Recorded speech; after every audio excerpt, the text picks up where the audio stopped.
नमस्कार, मैं रवीश कुमार। नीतीश कुमार ही बिहार के मुख्यमंत्री होंगे या नहीं होंगे? नतीजों के तूफान के बीच जेडीयू ने अपना एक ट्वीट क्यों डिलीट कर दिया?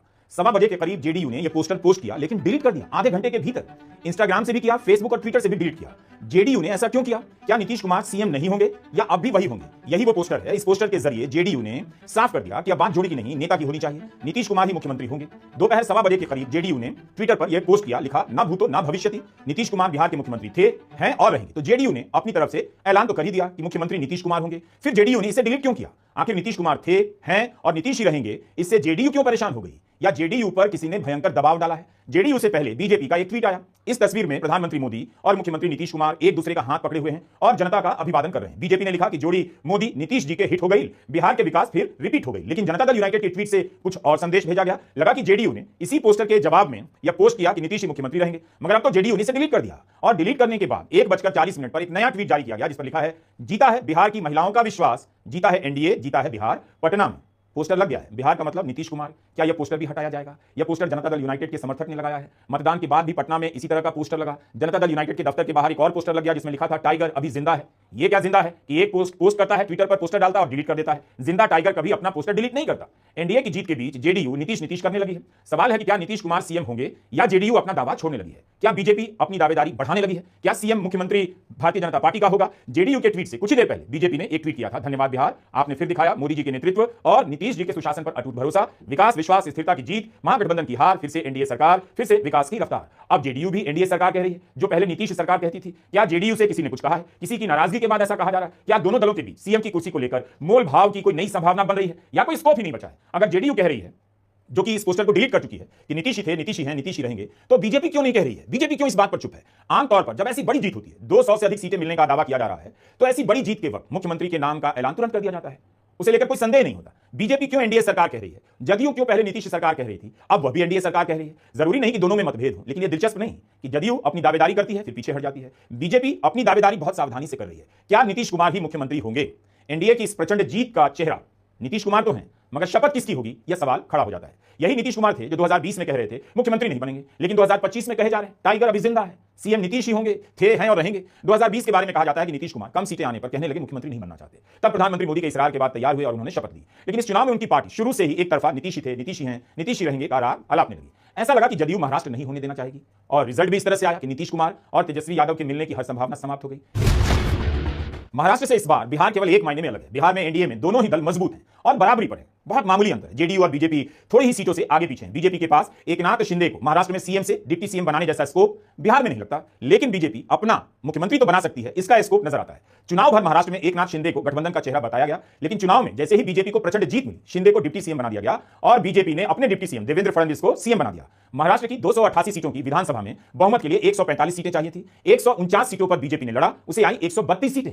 इस तरह का प्रदर्शन महाराष्ट्र में था। महाराष्ट्र में किस तरह के आरोप लगे? वोट चोरी से लेकर तमाम। एकनाथ शिंदे शिवसेना को 57 सीटें आई, अजीत पवार एनसीपी को 41 सीटें आई। बिहार में सीटों के बंटवारे में बीजेपी जेडीयू दोनों बराबर थे। दोनों ने 101 सीटों पर चुनाव लड़ा, मगर बीजेपी 101 में 90 से 91 सीटों पर आगे निकल चुकी है। जदयू 79 से 81 सीटों पर आ गई है। जदयू और बीजेपी के बीच में 9 से 12 सीटों का अंतर है, आगे पीछे हो रहा है। साफ दिख रहा है कि एनडीए में बीजेपी सबसे बड़ी पार्टी है। जदयू ने भी अपना प्रदर्शन बेहतर किया है, काफी बेहतर किया है, लेकिन बीजेपी से इस वक्त आगे नहीं निकल पा रही है। 2020 में 45 सीटें आई थी बिहार में जेडीयू को, इस बार 79 से 81 पर उसकी बढ़त दिख रही है। 2020 में बीजेपी जेडीयू से 37 सीटों से आगे थी, लेकिन इस बार बीजेपी केवल 10 से 12 सीटों से आगे है। जेडीयू और बीजेपी के बीच 9 से 12 सीटों का फासला है। जब तक हम पढ़ रहे हैं संख्या बदल भी जाती है। इस चुनाव में जेडीयू ने पिछली बार की तुलना में अपनी सीटों में 30 से 34 सीटों की बढ़ोतरी की है, बड़ी संख्या है। दूसरी तरफ जेडीयू के संजय झा ने सुबह कहा था कि नंबर का कोई मतलब नहीं, एनडीए ने मिलकर चुनाव लड़ा है, इसका मतलब है रिजल्ट दोनों का है। लेकिन फिर भी मुख्यमंत्री क्या नीतीश कुमार ही होंगे?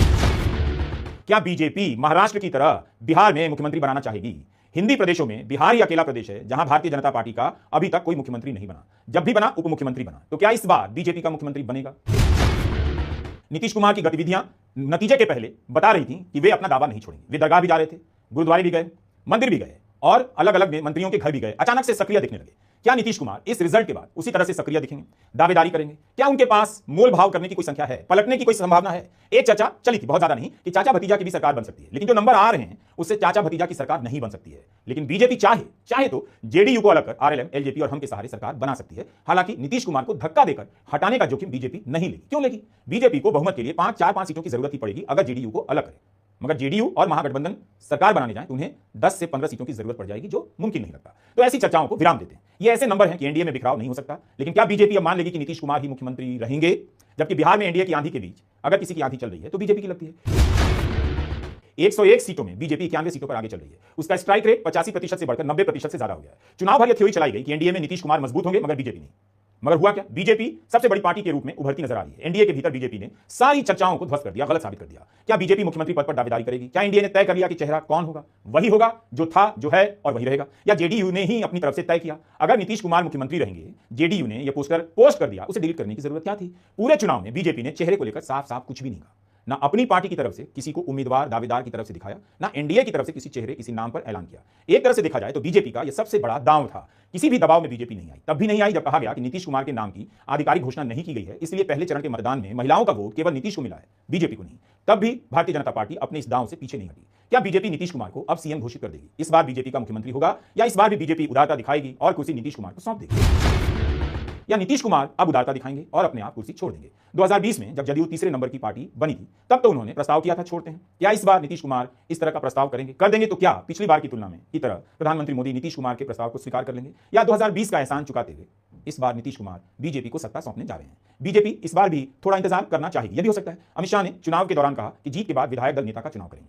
तो क्या यह फैसला विधायक दल करेगा या प्रधानमंत्री मोदी के हाथ में फैसला आ गया है? राजद के पास इतनी सीटें नहीं कि नीतीश कुमार उससे मिलकर सरकार बना ले। बिहार का मुख्यमंत्री कौन होगा?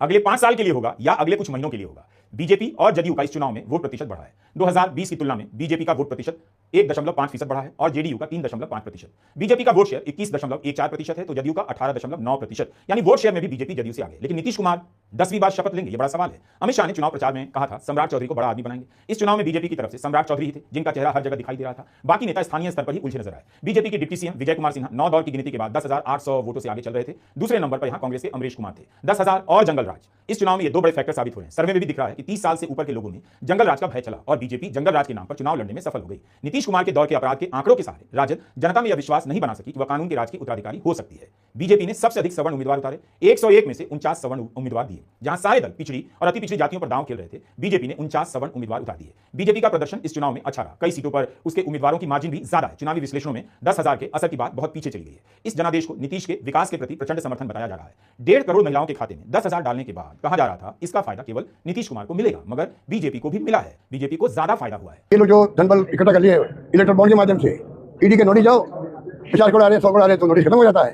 अब जाके सुप्रीम कोर्ट ने कहा नहीं होता, संवैधानिक है आपके ये इलेक्ट्रल बॉन्ड बंद कर दो।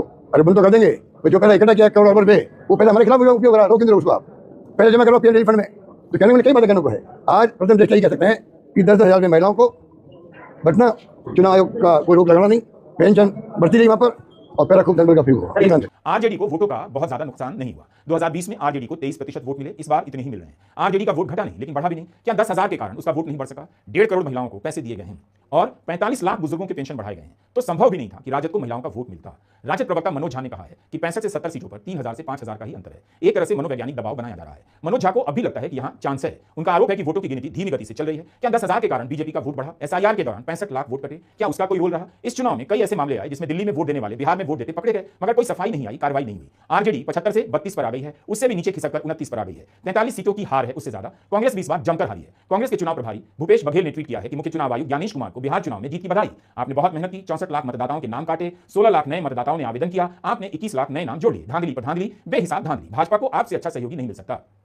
समाजवादी पार्टी के राष्ट्रीय अध्यक्ष अखिलेश यादव ने ट्वीट किया है, बिहार में जो खेल एसआईआर ने किया वो पश्चिम बंगाल, तमिलनाडु, यूपी और बाकी जगह पर अब नहीं हो पाएगा, क्योंकि इस चुनावी साजिश का भंडाफोड़ हो चुका है। अब आगे हम ये खेल इनको नहीं खेलने देंगे। सीसीटीवी की तरह हमारा पीपीटीवी मतलब पीडीए प्रहरी चौकन्ना रहकर भाजपाई मंसूबों को नाकाम करेगा। भाजपा दल नहीं, छल है, ये अखिलेश यादव कहते हैं। तो क्या 1.5 करोड़ महिलाओं के खाते में 10,000 का नोट भेजकर चुनाव जीता गया? 30,000 करोड़ अगर आप बांट देंगे, किसी के लिए भी बराबरी से चुनाव लड़ने का मौका समाप्त हो जाता है। राजद को जरूर देखना चाहिए कि उसके सामाजिक समीकरण का आधार इतना सीमित क्यों है, कमजोर क्यों है, मगर 10,000 के फैक्टर को आप नजरअंदाज नहीं कर सकते हैं। यह राजद का सबसे खराब प्रदर्शन है। तेजस्वी यादव को भी बहुत बढ़त नहीं मिल रही है। राघोपुर में तेजस्वी यादव बीजेपी के उम्मीदवार से 5,000 वोटों से पीछे चले गए। 11 दौर की गिनती हो चुकी है। 10वें दौर में 3,000 वोटों से पीछे थे, 11वें दौर में 5,000 वोट से पीछे हो गए। तो क्या राघोपुर में भी 10,000 और वृद्धा पेंशन का मामला असर कर गया? और में बीजेपी की रमा निषाद को 34,000 वोटों की लीड मिली थी। 17 राउंड की तब तक गिनती हो चुकी थी, 12 राउंड की गिनती बाकी थी। कुम्हरार में बीजेपी के संजय कुमार को 17 राउंड के बाद 37,000 वोटों से बढ़त मिल गई थी। इंद्रदीप कुमार चंद्रवंशी कांग्रेस के उम्मीदवार को हरा रहे थे। बांकीपुर में बीजेपी के नितिन नवीन 18 राउंड के बाद 33,000 वोटों से आगे हो गए। चुनाव के नतीजे बता रहे हैं, जो रुझान भी हैं, कि चुनाव कैसे लड़ा गया। रिजल्ट इस तरह से आया है जैसे लगता है सब कुछ पहले से तय हो। इस संयोग को चुनाव के रुझान और नतीजे बता रहे हैं कि चुनाव कैसे लड़ा गया। 30,000 करोड़ से अधिक की राशि बांटने के बाद विरोधी दल के लिए चुनाव जीतना संभव नहीं था। विरोधी दल ने जरूर कुछ गलतियां की, कमियां रही होंगी, पर उतनी ही गलतियां एनडीए की तरफ से भी की गई जिनकी चर्चा नहीं हुई। इसके बाद भी अगर विरोधी दल लाखों सभाएं करता, जान लगा देता, तब भी 30,000 करोड़ लेकर बैठी जनता को से अपना विश्वास नहीं हासिल कर सकता था। 10,000 एक नई जाति है बिहार में। यह चुनाव 10,000 और समीकरणों का चुनाव साबित हुआ है। करीब 45% से अधिक वोटरों के खाते में किसी न किसी योजना के तहत चुनाव से ठीक पहले पैसे भेजे गए और विपक्ष ने यह भी आरोप लगाया कि आचार संहिता के बाद भी पैसे दिए गए। एनडीए को प्रचंड जीत मिल रही है, इसमें कोई शक नहीं। लेकिन क्या 30,000 करोड़ से तेजस्वी यादव या राहुल गांधी लड़ सकते थे? बिल्कुल नहीं लड़ सकते थे। हमने यह बात या इस बात की तरफ इशारा अपने कई वीडियो में किया है। अगर एनडीए की जीत होती है तो उस जीत का कोई नायक नहीं है, नायिका है वो महिलाएं जिन्हें 10-10 हजार रुपए दिए गए। अगर तेजस्वी जीत जाते तब इस जीत का नायक कोई होता, तेजस्वी होते। कि 30,000 करोड़ वोटर में बांट देने के बाद भी तेजस्वी जीत गए और यह जीत पूरी दुनिया के लोकतंत्र में जीत जितनी हुई है उसमें आश्चर्यजनक जीत की श्रेणी में मानी जाती। मगर ऐसा हुआ नहीं, जीत एनडीए को ही मिली है। बिहार को इस पर लंबे समय तक बहस करना होगा और बिहार जानता भी है कि यह चुनाव 30,000 करोड़ रुपए बांटने का चुनाव है। फिर भी बिहार को असीम शुभकामनाएं। नमस्कार, मैं रवीश कुमार।